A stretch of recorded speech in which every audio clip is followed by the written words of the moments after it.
નમસ્કાર ખેડૂત મિત્રો, સ્વાગત છે તમારું ખેડૂત ચેનલની અંદર। આજે તારીખ 8 સપ્ટેમ્બર 2025 વાર સોમવાર। આજના ઊંચા માર્કેટ યાર્ડના તાજા બજાર ભાવ। તો ખેડૂત મિત્રો, આજે ઊંચામાં જીરુના સૌથી ઊંચા ભાવ 3890 રૂપિયા નોંધાઈ રહ્યા છે। આજે ફરીવાર જીરુની બજારમાં મોટો ઘટાડો નોંધાઈ રહ્યો છે। ફરી 4000 નીચે બજાર જોવા મળી રહી છે। આગામી દિવસોની અંદર ફરી પાછો ઉછાળો જોવા મળશે, ફરી પાછો ઘટાડો જોવા મળશે। એવી રીતે 4000 આસપાસ બજાર જોવા મળી શકે છે।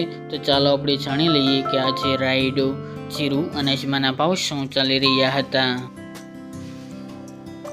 ખેડૂત મિત્રો, આજના ઊંચા માર્કેટ યાર્ડના તાજા બજાર ભાવ જોઈએ તો જીરું 3335 થી 3890 રૂપિયા, સુવા 1405 થી 1405 રૂપિયા, ઈસબગુલ 1760 થી 2475 રૂપિયા, અજમો 1025 થી 2500 રૂપિયા, વરિયાળી 1365 થી 2800 રૂપિયા અને તલ સફેદ 1500 થી 2065 રૂપિયા। તો ખેડૂત મિત્રો, આ તાજના ઊંચા માર્કેટ યાર્ડના તાજા બજાર ભાવ।